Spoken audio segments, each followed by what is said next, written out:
قەنەعەتتان ناهات ڕۆژێ هەڵەبجە ئاوەدان بێتەوە. کاریگەری ئەو چەکە احتیمالە تا 100 ساڵێک بمێنێتەوە بە تایبەتی خەردەل.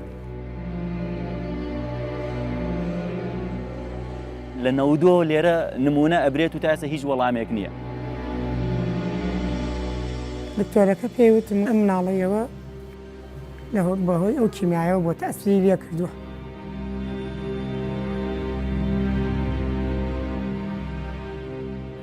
ڕۆحی خۆمان کردە قوربانی بۆی ژیان دروستکەینەوە لە هەڵەبجە.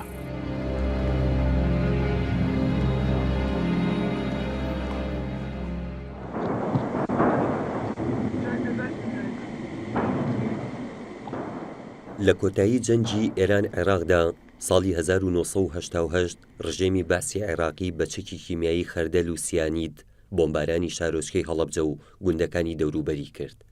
نزیکەی 5,000 هاوڵاتی بوونە قوربانی.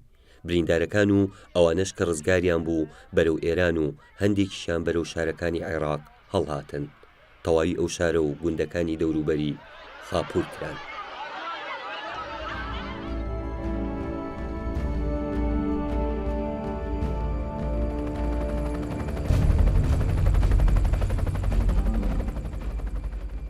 لە دوای ڕاپەڕینی کوردەکانی باشوور ساڵی 1991 خەڵکی هەڵەبجە گەڕانەوە سەر شارێکی سوتا و وێران کراو.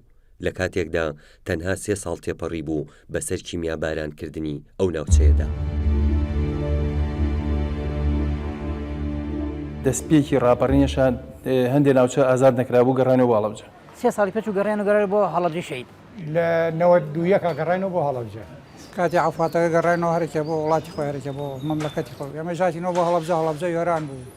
گەڕێکی وا بوو دوو خانگی بە پیوە نەمابوو هەموو ڕووخا بوو. شارێکی وێرانە بوو. وایتە سەر ماڵ و حاڵێکی وێران.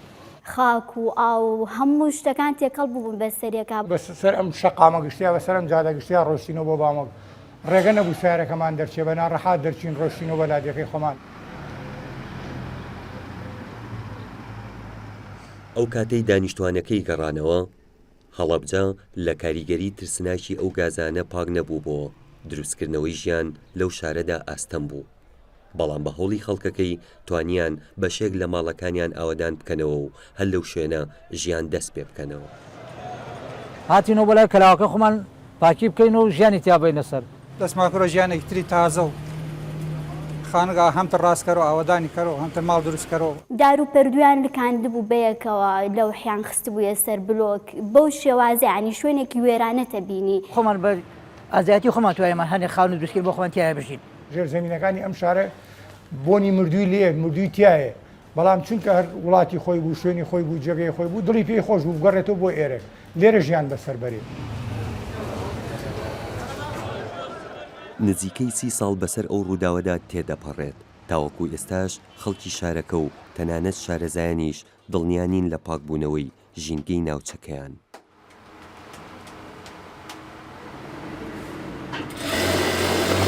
بۆمبێ بتەقی ئاسەواری هەرێمێنێتەوە بۆمبێکی ئاسایی ئەوە بۆمبێکی کیمیاوی خەردەل بتەقێ چۆن ئاسەواری نامێنێتەوە. کاریگەری نەخۆشی ماوە لەسەر شخص ئەو کەسی کە لە کیمیاکە لێرە بوو ئیسش کاریگەری لەسەر ماوە بەس وەکو کاریگەری ئاو هەوای تیان نەماوە. من خانوویەکی ڕەفیقێکم شکە برد ساڕۆخێک لەژێر خانۆکەیانایە لە بناخەکەیانایە نەیان وێرا دەسی لێبن نەیان وێرا بیجۆڵێنن بۆنی سیری لێ هات لەبەرەوە هەر خانۆکەیان بەسەر ساڕۆخەکەەوە دروست کرد و دایان پۆشی و بە حەزەرەوە دەست بۆ خاکەیە بین بۆ شوێنانی کە بۆمبی لێ دراوە بۆ نمونە خۆمان نزیکی ناخینەوە ڕاستی. بەپێی لێکۆڵینەوە زانستیەکان حکوومەتی ئەو کاتی عێراق لە بۆردومانکردنی ئەم شارەیە دوو جۆر گازی بەکارهێناوە. جۆرێکیان ڕاستەوخۆ کاریگەری لەسەر دەمار و مێشکی مرۆڤ هەیە، جۆرەکەی دیکە پێستی مرۆڤ دەسووتێنێ.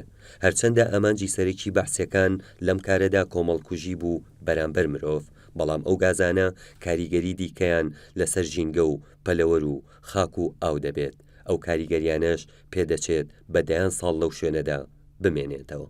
کاتێک ئەو گازانە بەکارە هات بۆ کوشتنی مرۆڤ کاریگەریکی زۆر خراپی لەسەر ژینگەی منطقەکە بەجێ هێشتووە هەر لەو کاتەوە تا ئێستاش کاریگەریەکان بەرداوان. بۆ نمونە گازی خەردەل کە بەکار هات ئەو کاتێک سەرەکی ترین گاز بوو بۆ کوشتنی مرۆڤەکان ئەگەر لە ڕووی تیۆریەوە سیرکەین ئەم گازە توێژینەوەکان ئەڵێن بەدەیان ساڵ ئەم گازە مخلفاتی ئەم گازە لە ناو خاکە لە ناو ئاوا ئەمێنێتەوە. طبعاً ڕاستە ئەم گازە هەندێک جار بەهۆی گۆڕانکارە ژینگەیەکانەوە ئەم گازە هەڵەوەشێت.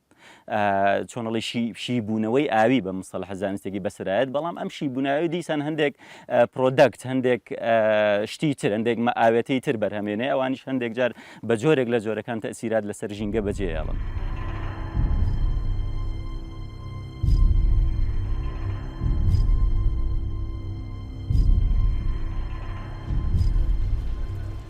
خەڵکی لە چێرخانە لە شتا دەستی بردەوە بۆ شتێک مەسەلە تەسیری کیمیاویەکە لێ ڕووداوە. من حجمە ترسیەکەم لەسەر کەشووە و ئاوهەوای هەڵەبجە نییە کە پاژماوە ئاساری کیمیاوی و شتی لەسەر ماوی.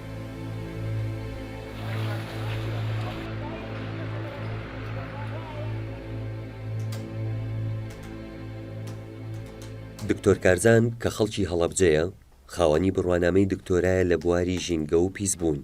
ئەو بڕوای بە کەم تەرخەمی لایەنی پەیوەندیدار بەو پرسەوە هەیە. مانیان نەمانی هەر مادەیەکی کیمیاوی بۆ نمونە ئەم گازانەی هەڵەبجە لە ڕووی زانستیەوە بە بڕوا نابێ، من بڵێم باوەڕم وایە ئەمانە مابێتەوە یان نا، ئەبێت ئێڤیدەنسێک لە بەردەما هەبێ، ئەبێت توێژینەوەیەکی چەندین ساڵە کرابێ ئایا ئەم گازانە لەسەر خاک و ئاو بەروبوومی هەڵەبجە مابێتەوە یان نا، تا ئێستا دوێژینەوەیەکی ئەوەندە تایبەتمەند نەکراوە لەسەر هەڵەبجە. بۆ نمونە من ئەگەر ئێستا بڵێم بە تۆ بەڵێ کاریگەریەکان ماون، کاریگەریەکان وەستاو بن، بۆ نمونە هەندێک مادەی کیمیاوی هەیە کاتێک لە ناو خاکیشان مابێتەوە، بەڵام دیراسەیەکی تریشمانەوێ ئایا ئەم مادانە ئەجوڵێن بۆ نمونە لە ناو خاکەوە ئەچێتە ناو ئاو، لە ناو ئاو ئەچێتە ناو بەروبوومیان نا، پیسکەری ژینگەییمان هەیە نەبینراون، نیشانەیان نییە، احتیمالە کاریگەریەکە مابێ و من نەیبینم. مامۆستا جوتیار بەڕێوبەری قوتابخانەیەکی سەرەتاییە لە شاری هەڵەبجە. لە دوای دەوامی خۆی سەرقاڵی باغداریە. لە باخەکەی جوتیاردا چەند بەروبوومێک بەرهەم دێن، وەک هەنار، ترێ، هەنجیر. ئەم باخە لە ساڵی 1970 باوکم بنیادیناوە لەگەڵ مامەکانم کە هاتینەوە بەشێکی زۆری سوتا بوو، بەڵام سەر لە نوێ دروستمان کردەوە. بە جهدی باوکم و ئێوە براکانم لە مامانەی کە سوتا بوون دەرمانێنان ئەوە هەریشیان بووکایتر تۆزێکی مابوو، خۆمان سەر لە نوێ باخەکەمان بنیاد نایە.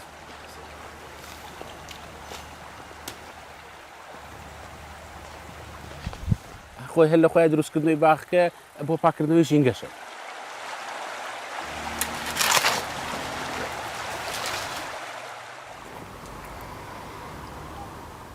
هەڵەبجە خاوەنی زەویەکی بەپیت و پڕ بەروبوومە. ئەو بەروبوومانەش بۆتە پێداویستی ڕۆژانی خەڵکی شار و دێهاتەکانی هەرێمی کوردستان، بەڵام گەشەی هەندێک لەو بەروبوومانە سوڕی ئاسایی خۆیان تەواو ناکەن.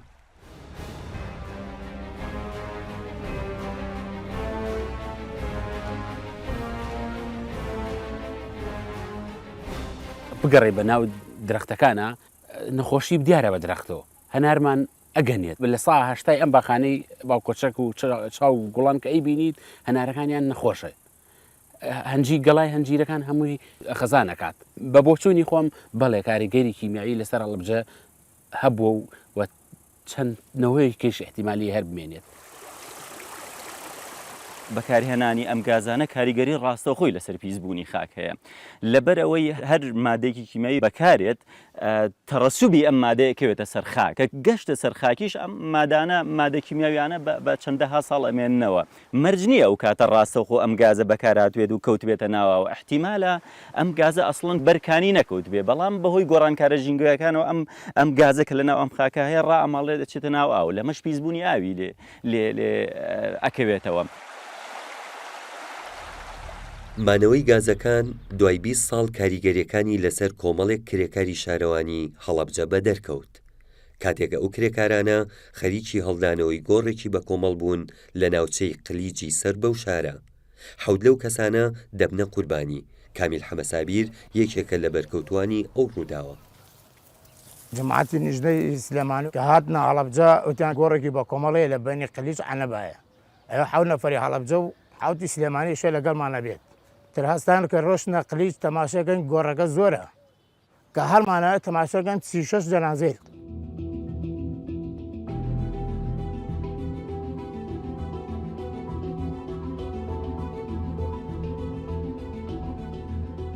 لە هەڵدانەوەی گۆڕە بە کۆمەڵەکانە ژمارەیەک هاوڵاتی شەید بوون ژمارەیەکیشیان تایسە بە برینداری ماوەتەوە. ئەو کرێکارانە لە کاتی هەڵدانەوەی ئەو شەیدانەیە تووشی و حاڵەتە بوون وفاتیان هەبووە و ئەوانە تشکەمانەوە بەڕاستی بەکاری لە حاڵەتی تەندروستی خراپدان کە هەڵمان گرتۆ تەماشاکەن ئەمە کیمایی پێوەیە هەستم کرد بۆ خۆم بۆنێکی تنیە ڕوو ئێمەیە دەستکێشەکە سوتا لە دەستما پێس بۆم دەستەوە نەما کاک عەلی لەو لامە کەوت جگەری سووتان کاک ساڵح لەو لامە مام سەیفوریش لە تەنیشما بوو ئەویش دارایەوە کەوت لە هەناسەی تاوا قەپات بوو هەستم کرد تاوا جگەری سووتانووە خوێنی هەڵێنایەوە. لە کاتی هەڵدانەوەی گۆڕە بە کۆمەڵەکەی قلیجا باوکشمێکێک بوو لەو کرێکارانێک شارەوانی کە ڕۆشتن گۆڕەکانیان هەڵدایەوە هاوڕێکانی بڵێن دەمامکیان بەستە بوو لە کاتی هەڵدانەوەی گۆڕەکای ئێسکوشتەکانیان هەڵگرت بووە بەڵام باوکم دەمامکی نەبەست بوو. تم کاکە ئەم ئیشە بەبە ناکرێت بە دەستکێش و بۆ شتانە ناکرێت ئەبێ قیناع پێبێ هەشت و پێبێ هەر لەوێ بڵێن تەسیری کرد بۆ سەر قوردی تووشی حساسێت و ڕشانە و تێکچوونی کردبوو نردیانە بۆ ماڵە بۆ خەسخانە بردمان بۆ خەسخانە و ئایا دەو عادەکارێکی زۆر دایە سنگ و مێشکی تا سەری کەمەرمان گڵی لەسەر بوو تەقمە مەترینی و گڵی لەسەر بوو ئەوسا لالوێنی قەدیمە بوو ئەستورەکە قایمەکەی لەسەر بوو کە دانرا بوو بە جل و ئەسکۆ کراو بەژێر خۆڵە هەر لە خەسخانەی هەڵەبجە پیانوتی تیان ئەو حساسیەتە بەقوتەوە ئەو کۆکە زۆرە ئاوایەک سەروای لێ کرد و ڕشاوەتەوە هینی ئەو ئێسک و پروسکەی و کیمیایەکەی پێوەماوە وتمان ئەگەر کیمایی پێوەیە ئەوە ئێمە هەز ناتوانین هەڵیگرینەوە تیان کاگە کیمایی پێوە نییە 15 ڕۆژە لە خەسخانە مایەوەی تر وفاتی کرد 14 نەفەر بوون لەم 14 5 نەفەری هەڵەبجەی وفاتی کردووە 2 نەفەری نیژدەی سلێمانیشمان وفاتی کردووە دوای وفاتەکەی تر ئێمە کە مەشغوڵی تەعزیە شتەکە بووین ئەو کوڕێ ئامەزان ڕۆژ تەقریر تۆبیەکەی بۆ دەرکرد بەغەڵەت تەقریر تۆبیەکەیان بۆ دەرکرد شمولی بەرکەوتی کیمیایی نەکرا باوکم.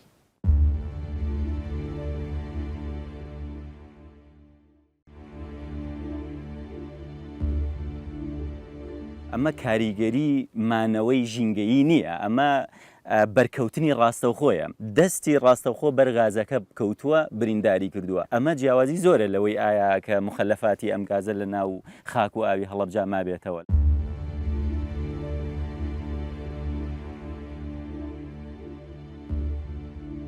لە ساڵی 2010 فەرمانگەی ژینگەی سلێمانی کە پێشتر بەڕێوەبەرایەتی بوو لەگەڵ وەزارەتی ژینگەی عێراق و علوم تەکنۆلۆژیە مەسحێکیان لەو مەنتیقەیە کردووە تە ڕووپێوێکیان کرد لەسەر خاک بۆ ئەوی بزانن تەسیری چەکی کیمیایی تا چەندێک لەسەر خاکی ئەو ناوچەیە ماوەتەوە.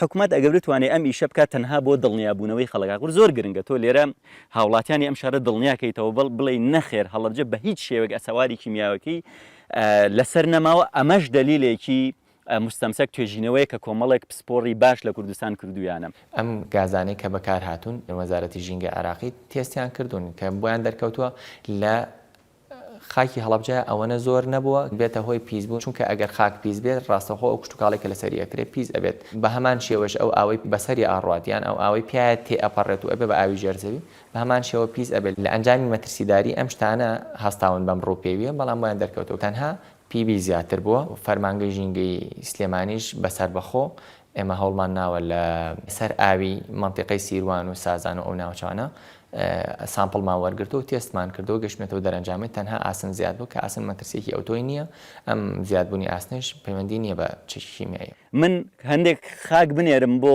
بریتانیا یان ئەڵمانیا لەوێ وەرەقەیەکم بۆ بێتەوە بڵێ ئەوەی تیانە من ئەمە نادڵنیایەکم لا دروستە بێ نازانم ئەم سامپڵانە بە چ شێوەیەک تەحلیل کراون. کە فاسەکە نەتیجەکەی دەرچوو ئەو وڵای ئەگەڕن بە شوێن ئەو مادانەی چ وڵاتێکەوەی نردووە لەبەرەی وڵاتەکانیش لە پشت ڕێگەگیریکردن لە وڵاتان پێچێ مەسەلەن وڵاتێکی وەکو ئەڵمانیا کاتی خۆی هاوکاری حکوومەتی عێراقی کردبێ ئێستا تیمێکی ئەوان هاتبێ بزانێت تەسیرەکەی چۆنە ئەزانن چ شەریکەیەکی خۆیان ئەو کۆمپانیاییەوە لەبەرەوە دەرەنجامەکەی ئەوان تەنسیقێکی نێودەوڵەتیشیان هەیە شتی زۆر ژێربەژێریشیان هەیە ڕێگەگیری هەیە لەسەر ئەو مەسەلەیە بە دڵنیاییەوە.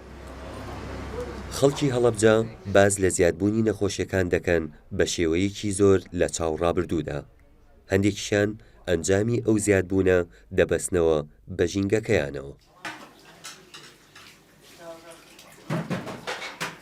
سەقەت زۆرە ینی ئەوانە تووشی نەفسی بوون ئەوانە زۆرە نەخۆشی سەرەتان زۆرە معوقین لە دایکە بن مثل مناڵەکانی بە فەلەجی لە دایکە بن لە باشچوون هەنێشتیکە لیژنەیەکی بەریتانی لەگەڵ فەڕەنسی هات نێرە دکتۆر بوون لەو خەسخانە تێستێکیان وەرگرت کە ڕێژەی ئیفلێجی مناڵ کە لە دایکە بێت زۆر زۆرە لە هەموو شارەکانی عێراق و کوردستان ئەوەی کە لە خەڵەبجەیە هەیە ئەو شێرپەنجە و ڕەبوو و نەخۆشیە درێژخایەنە زەخت و شەکرە و هەمووی تەسیراتی منەڵێم ئاو هەوای هەڵەبجەیە ڕێژەی زۆری نەخۆشیەکان لە ناو هەڵەبجایە. دکتۆر هەرێم ماوەی چەند مانگێکە لە یەکێک لە کلینیکەکانی هەڵەبجە کار دەکات. ڕۆژانە نەخۆشەکانی ئەو شارە سەردانی دەکەن. لە لیستەکەی ئەودا نەخۆشی غودە بە شێوەیەکی بەرچاو لە نەخۆشیەکانی دیکە زیاترە. ئێمە ڕۆژانە نەخۆشی غودا ئەبینین ئەو کەسانی کە یەنە لامان بە نسبەتێکی زیاتر ئەوانە ئەبینین کە ئەمە تەسەوڕمان نەکردو بۆ جۆرە بێت ئەوانەی کە غودەکان لاوازە زۆرێک ئەبینین بەڕاستی نسبەتێکیان حتا بە نیشانەی جۆرا و جۆریان کە ئێمە تەسەوڕ ئەکەین کەم حاڵەتە غودە بێت بەڵام نەک جۆری لاوازەکە ئەبینین کە ینی هەموو نیشانەکان پێچوانی و حاڵەتەیە و نەخۆشەکەش زیاد لە جارێک پشنینی بۆ کرێتەوە لە چەند جەیەک هەمان نەتیجەمانەیەتەوە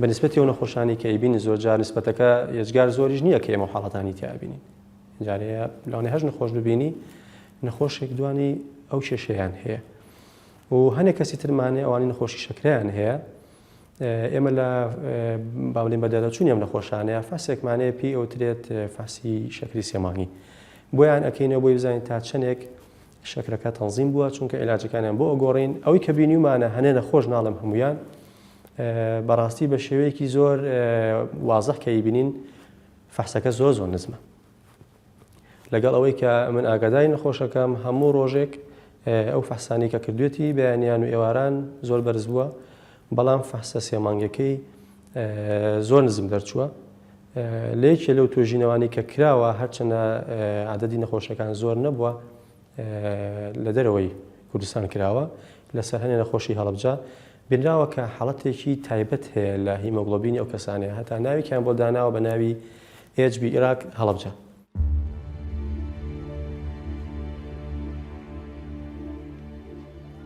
ئەم ناڵێ منە یەکەم جار کە لەدایک بوو بڵێن کاتێ بوو ئەم هەڵەبجەت خەستخانەکەی نەوجە نەکراوە دەوتیان بیبە بۆ سلێمانی کە ڕۆشتین بۆوێ دکتۆر عەلی ئاساس نەیزانی ئەم ناڵێ من خۆشی نەخۆش دوای 28 ڕۆژ زانی لەو ڕۆژ کاتەوە تا ئێستا ئەمەتان بە ڕێگەی دکتۆر و دەرزی و دەرمان و عیلاج پاش 2-3 ساڵ تیان ناوشان دکتۆرێکیان پێم لە هەولێر و تیان من لە ئەردوون و هاتووە زۆر باشە تروتی وەڵی من ناتوانم یەک لە تحبەوە مناڵی تۆ بنووس زۆرم پێوت جی ناتوانم بۆی بکەم پێیوتی نوتی ئەم مناڵە لە بەرەوەی خۆت و باوکو بەرکەوتوی کیمیایت سەبەبی ئەم کیمیایە بووە ئەم مناڵی تۆ ئاوای بەسەر هاتووە.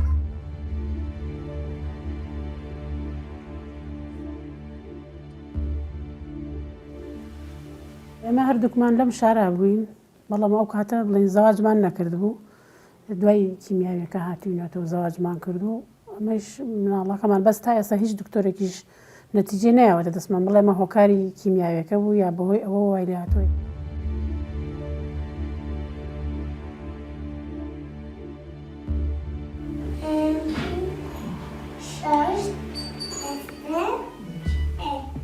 پشتی کیسی ئاوی هەبوو پێشەوە ئایبی نەبوو قاچی ئەمەلاتمان کرد قاچی وتی هەردوو وتی ئالەمە لە ئیشەکەوێ ئێتر ئەمەلاتمان کرد قاچی ڕاستی ئیژ ناوێ ئێستا دوواکە دەماری سەری وەسا دکتۆرەکە وتی بۆی هەیە ئەو کیمیایە تەئسیری هەبێت لەسەر ئەوەی کە ئەو مناڵە وای لێ هاتووە دیار ئەوەی ژنێ لە هەڵەبجە زۆر کەس وایە. هەنێ نەخۆشیە تەلامان تەمەنەکەی کەمترە لەو تەمەنی کە ئەو کارەساتە ڕوویاوە تەنها لەگدانەوەیەک ئەوەیە کە ڕەنگە ئەم حاڵەتە گوازرا بێتەوە ئەگینا خۆی ئەو کەسە بەرکەوتوو نەبووە و کاریگەرەکانی تری کە زۆربیان ڕوو لە ئێمە کا زیاتر کێشەکانی کۆندامی هەناسێ ئەمە بە نیسبەتێکی زۆر ئەیان بینین بەڕاستی و لە چەند مەراحلی جیاوازان هەیەە مەراحلەکانی سادەتر احتیمالە بە حکمەوەی کە دوور بووم لە ڕووداوەکە هەنێکشان هەیە بەڕاستی پێویستیان بە چاودێری بەردەوام. دوای وەستانی شەڕی عێراق و ئێران چەندین توێژینەوە لەسەر بەکارهێنانی چەکی کیمیایی کراوە لەو جەنگەدا. زۆربەی توێژینەوەکان بە شێوەیەکی گشتی ئاماشە بۆ زیانەکانی گازی خەردەل و مانەوەی کاریگەریەکانی لەسەر مرۆڤ دەکەن. ساڵی 2002 تۆڕی نیشتیمانی کتێبخانەکانی پزیشکی سەر بە ویلایەتە یەکگرتوەکانی ئەمریکا NNML لە توێژینەوەیەکدا مانەوەی کاریگەری ئەو گازە لەسەر کۆئەندامی هەناسە شی دەکاتەوە. ساڵی 2007 کۆڕی نێودەوڵەتی توێژینەوەکانی هەناسەدان لە گۆڤاری ئینهالیشن تۆکسۆلۆجی باز لە گیرۆدەبوونی نزیکەی 45,000 هاوڵاتی ئێرانی دەکات بەدەست نەخۆشیەکانی کۆئەندامی هەناسەوە. دوای 19 ساڵ لەو ڕووداوە ئەم توێژینەوەی ئەنجام دراوە. ئەوان دەڵێن کاریگەری ئەو گازە هەتا ئێستا بە شێوەیەکی ترسناک لەسەر ئەو نەخۆشانە ماوەتەوە. یەکێکی تر لە توێژەرەوەکان کووردە. لە پاش هێرشی چەکی کیمیایی بۆ سەر ناوچە جیاجاکانی باشووری کوردستان لەلایەن حکومەتی ئەو کاتی عێراقەوە، دکتۆر دلاوەر علادین نزیکەی 10 نمونەی خاکی لەو ناوچانە بردووە بۆ توێژینەوە کە 6 لەو نمونانە لە خاکی هەڵەبجە بووە. دکتۆر دلاوەر علادین لە ساڵی 1992 توێژینەوەیکی کردووە لەسەر ئەم مەسەلە، تاکە توێژینەوەی کە من بەرچاوم کەوت بێ، زۆریش گەڕاوم لە داتابیسە جیهانیەکان و داتابیسی خۆشمەند. بەڵام توێژینەوەکە زۆر گشتگیرە، ینی زۆر جەنەرەڵە، سپێسیفیک نییە تەنها لەسەر هەڵەبجە کرابێ. ئەنجامی ئەم توێژینەوە ئەڵێ هیچ مخلفاتێکی ئەم گازانە لە کوردستانە نەماوە، تەنانەت نەک هەر هی گازەکە، بەڵکو هی کاتێک ئەو مادەکی ئەو گازی کیمیایی ئاوشیبوونەوەی ئاوی بەسەرا هاتووە، تەنانەت هی ئەو پرۆدەکتەش کە لە ئەنجامی شیبوونەوەی ئاویە دەسەکەوێت، هی ئەوانیشی نەیاندۆزیوەتەوە.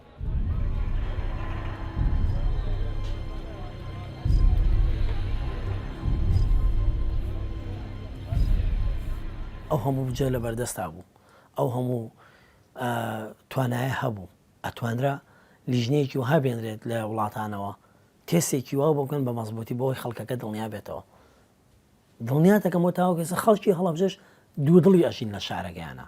حکوومەت کارە سەرێکیەکەی کە مەسلەی ئەرشیف و مێژوونێتەوایەتی ڕابردووە بە سستی تەسلیمی وەزارەتێ کردووە کە ململانیتی هێنا وەزارەتەکە هەرێکی بۆ خۆی ڕاکێشێ، لەناو وەزارەتەکە خۆیان خەڵکێک بۆ لای بەرزانیەکانی ڕاکێشێ، جنۆسایدی بەرزانیەکان بە یەکەمە زانێ، کەسانێکی تیا نەخێر بەرزانیەکانی یەکەم نین، هەڵەبجە یەکەمە، کەسانێکی تیا نەخێر هەڵەبجە بەرزانیەکان نین، فەیلیەکانی یەکەمە. لەناو وەزارەتەکەش ململانێ هەیە